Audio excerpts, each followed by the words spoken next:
love seeing you here. He's always back there. Yeah, no, I'm usually just hiding.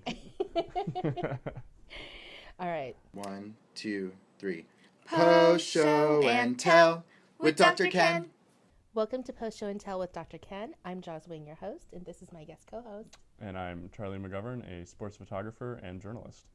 And he is also the cameraman, editor, sound guy extraordinaire behind this little thing we call Post Show and Tell. That is true. I'm definitely used to being back there, but it's nice to be up here for once. I'm glad to see you sitting on the couch next to me. So this episode is Ken Cries Foul. Tell us about it. Yeah, this is one I've been waiting to see. I sort of had a feeling there would be a sports episode at some point, and so I called it way back when. I said I call a spot on the couch for the sports episode. And so in this episode, we see Ken forcing basketball upon Dave, but Dave is a little more interested in the drought and wants to go to a city council meeting about it. And then at our favorite place, the Welltopia Medical Group, Damona is trying to get a few more days off and working the system for the calendar. And back at home, Molly wears an outfit that Ken and Allison are not too happy with. In this episode, Molly tries to push the envelope with her outfits. Charlie, has there ever been a time when you had an issue with your clothing and your parents? I would say it was the exact opposite, actually. I was not really fashion forward as a kid. I know that's hard to believe now, but actually my mom would have to place my clothes in the drawer in different orders so that I would actually wear all of my clothes, because I would just wake up and grab whatever was on top and just put them on. So if it was, shirt, pants, socks, underwear, just whatever was there is what I wore. I never thought about it or cared. If anything, I was actually probably scared to buy my own clothes and have fashion, because I would just get made fun of by my friends probably. So well, yeah. I totally get that. I think every kid gets made fun of about everything, but fashion is really a really ripe topic. For me, I always had issues with clothes growing up. Because my clothes all came from Taiwan and Japan. And my parents, we didn't know how to shop here. We lived here, but we didn't know how to shop here. All the clothes came from my grandmother or just, on trips to Asia. So one of the things about Asian clothes, at least back then, was that there would be fake English writing or English writing, all over the clothes. And I was really, really embarrassed by that, because people would make fun of it, or they try to read it and then make fun of how it didn't make any sense, because it didn't make any sense. So it would be just sort of random words. I think I've experienced that going abroad in other countries. I've seen shirts that are trying to be American or in English when the native language of that country isn't English, and Right. They don't make any sense. Yeah, there was one, I was in Sweden, and there was a shirt that had baseball bats, and it just said, "Baseball, go team." And yeah, it didn't make any sense. And so I can imagine that would be. Well, see, that at least kind of makes sense. There's baseball bats and go team. That kind of makes sense. I mean, I had things that just were completely random. And I also had this fake, Letterman's jacket. It was orange. And who has an orange Letterman jacket? But it looked like a Letterman's jacket, except it was orange and it had weird things and patches on it. And I had to wear it. I actually enjoyed wearing it at some point, but it was not a real Letterman jacket in any way, and totally not cool. But So when did that change? When did you break out of the mold and decide to go shopping on your own? See, that was the question I was going to ask you. Oh, but okay. for me, it was definitely when I hit college and I had to fend for myself. So, and then I was also not forced to wear what my parents said, or, so that was the breaking point for me. Yeah, I would say actually college is probably when I started actually buying clothes for myself too, because I went to a school that had a dress code. And so I pretty much just did the same thing every day and wore the same shirt. The only variation, well, not the same shirt, but the same style of shirt every day. And so I just never had to think about it. And then I get to college and it's what do you mean I can wear anything I want? This is nice. So did you have any phases of fashion that you now regret? I think I had a big corduroy period where I was these are the best. They were warm, they were comfortable, and yeah, I had 7 pairs of corduroys, and I think that was I don't know why people don't like corduroys, but they're not acceptable out here apparently. So I just stick to jeans and jean type pants out here. Why is it so funny? Sorry, because I'm laughing at that. It's not what you're saying, it's what those people are doing over there. I have multiple pairs of corduroys. I'm just saying, I have multiple pairs of Yeah, I don't know. Well, she makes fun of me for them. I've been shamed out of wearing my corduroys. I'll tell you that. I still like them, but I don't think you should be shamed out of wearing anything that you like. well, it's too hot out here for corduroys. I mean, I think Maybe in our winter. Yeah, exactly. So hopefully the El Nino is strong, and I can maybe it'll be a corduroy winter. Wear my cords of the king. As, they're very royal. So. In this episode, we see Ken pushing his passion sport of basketball onto Dave. Charlie, you have a background in sports. You're now a sports photographer, but you played it growing up, Yeah, sports have always been a part of my life, and so I was excited to see this episode. I played a year of baseball in college, and yeah, sports were just always a part of my life. But you wanted to play. Yeah, I think it just sort of happened. I was never forced. I do think it's funny. My mom has told me that my coming home from the hospital outfit was like a little Pittsburgh Pirates uniform. So like it literally, like from day one, it's been sort of part of who I am. But I always played because I liked it, and I was always generally pretty good. You play team sports, so you saw other kids who were maybe on the team not so willingly, though? Yeah, it's hard to say that they didn't want to be there. But I mean, that might have been the case. But you could definitely tell the kids that just weren't as interested, or it wasn't for them. And I always definitely kind of felt bad because you want everyone to enjoy it, because sports they're supposed to be fun. It's fun to be out there and competing, but some people just don't have that. And I definitely did feel bad, because there were definitely kids that weren't as good as their parents wanted them to be. Were there crazy sports parents, though? Oh, yeah. I have a pretty distinct memory of Little League All-Stars. Mm-hmm. So it's like the postseason. It's high stakes. You're playing for trophies. Yes. This is big. And we were playing a rival team, and something happened with a couple of hit by pitches, but we're 10 years old. It's not like we have any control over whether or not we're trying to hit people. And there was a scuffle between parents. From both sides, they started yelling at each other, and the game had to stop for a little bit while everyone cooled out. And these are grown adults in the middle of summer in America yelling at the top of their lungs at each other. The parents sounded like they needed a timeout. Yeah, over a baseball game being played by 10-year-olds. And that is a pretty common occurrence, actually. I'm pretty sure it probably is even today. Yeah, that's a phenomenon I think is very strange, is the whole wanting your child and living through your child through sports. I think it's especially prominent in sports. I think parents, you obviously want the best for your kid and you want your kid to succeed, mm-hmm. but there's something about sports parents and pushing so hard and wanting them to be better than they are, and it sort of takes the enjoyment out of it. For me, my mom wanted me to play the piano, and some people think it's like an Asian stereotype thing, all Asian parents want their kids to play piano. But my mom grew up after World War II. They didn't have a lot of money. They definitely had no money for piano. And that was what she always really wanted for herself. So since she couldn't have it for herself, she gave it to me. And so it came out into her forcing me to play the piano, which I didn't want to do.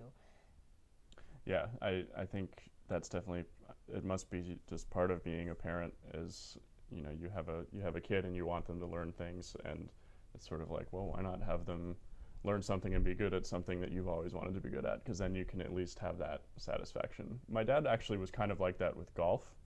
He didn't play golf growing up, but then he sort of picked it up as an adult, and he always wanted me to be really good at golf. I'm not really sure why. I think it's for that reason. Yeah, and we used to play together, and it was great, and we were both terrible together. I am not good at golf, despite being good at baseball. I was not good at golf. Doesn't translate. It sort of translates, but there's enough of a difference. Putting, not my thing. I definitely understand you want your kid to be sort of an expression of yourself. I would imagine. I don't have any kids, so. What I love about this show is so many things, but the character of Dave that Albert Sy plays is so precocious, and he is interested in all these things, which are valuable to the world, but they makes him come off as weird. Right. Do you have any stories from when you were a kid that were ridiculous? Yeah, I was definitely kind of a weird kid. while the sports part was pretty normal, I definitely did some weird things. I think the one that always stands out to me that I like telling is when I was in first grade, I ran away from school. And this happened because it was first grade. My friends in my neighborhood were older than me by a couple of years, and so they were cool and knew swear words. And so in art class, I drew a bunch of swear words on my leg with marker. We go to gym class. One of the teachers notices, and I got in trouble. And so my teacher, in front of the whole class, made me go to the bathroom to wash them off, reasonable thing. But then I get to the bathroom, no soap. So I can't go back into the classroom with the F word on my leg still. So the natural thing So obviously you got to get out of there. So I snuck past the door, got to my locker, got my backpack, went downstairs into the 5th grade hallway, out the back door of the school, and then walked around to the front and was about to try to walk home before Which is I realized, how far away? Oh, it's like 5 miles. Like I would have been hit by a car or abducted or something. I mean, it was not a good idea at all. And so I would say, well, the office will call my mom. Like, that's how it works. And so I go to the office. I'm like, I need you to call my mom. I'm going home. I'd like to go home now. And she calls my teacher instead. And great shame was brought upon me. Yeah, I actually was so upset. That happened on a Friday that the Monday before, the following Monday, I was afraid to go to school, and I hid behind the door when I was at school until my teacher came around and was like, look, it's okay. You were in first grade. Yeah, so I definitely did some weird things when I was little, but I wasn't quite as precocious as Albert. Well, Dave. Yeah, well, it's okay. With Dave, he doesn't have many friends, or at least we haven't seen any yet. And I'm pretty sure that you got into trouble with your friends, didn't you? Yeah, no formal trouble, but we did some things that were probably not things great. That you regret? Yeah, definitely regret. One time we were a little older, we were able to drive, and instead of going out and drinking and partying like normal teens, we went to the grocery store and purchased 2 lobsters with the goal of watching them fight.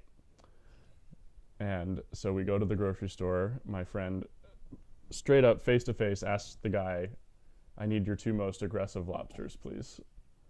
And the guy, being the great salesman that he was like, oh yeah, absolutely.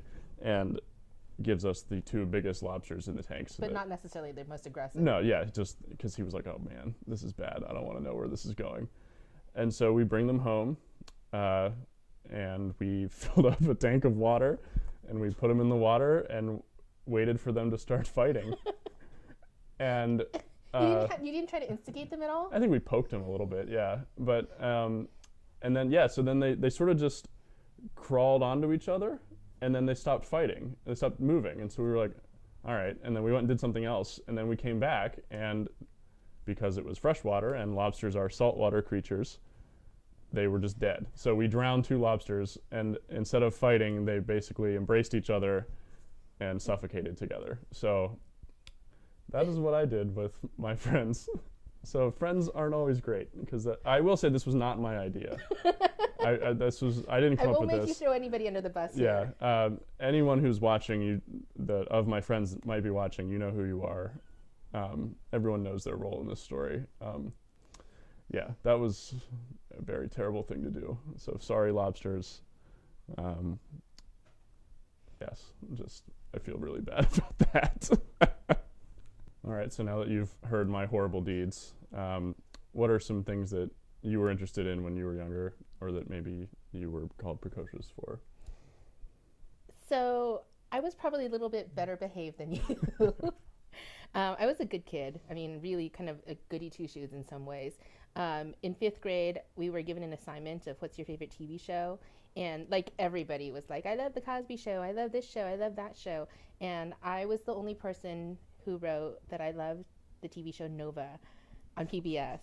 And then I went on, it was like a 2-page essay about how much I loved science and astronomy and nature and really nerdy things, right? And everybody else is like, Bill Cosby's so funny. I want to be Tempest Bledsoe. And I'm just like, stars. The Corporation for Public Broadcasting. Exactly. That was what I was really excited about. And actually, to be honest, to this day, I still love Nova. I still love all those science shows. I will go and watch the nerdy things. Yeah. No, it's very easy to get lost. I specifically remember one episode of Nova we watched in geometry class for some reason about, I think it was about like string theory or like different universes. And yeah, it was just like, what am I even watching? And I kind of wish that I'd seen it earlier because I probably would have watched more of it for sure.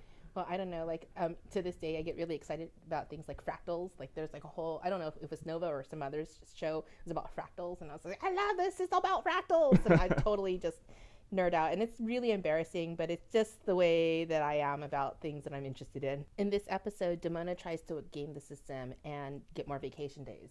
Have you ever tried to game the system? Actually, I have a very relevant story to this. So before I moved to Los Angeles, I spent a winter teaching skiing to little kids. And part of the way it worked was you were ranked on your, ski instructor ability as the season went on.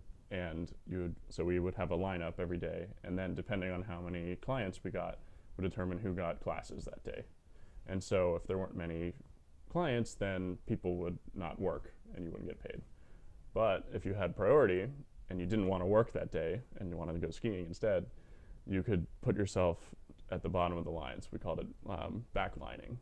And so I did that a couple times where your boss would be like, hey, do you want to work today? And you're like, no, not really.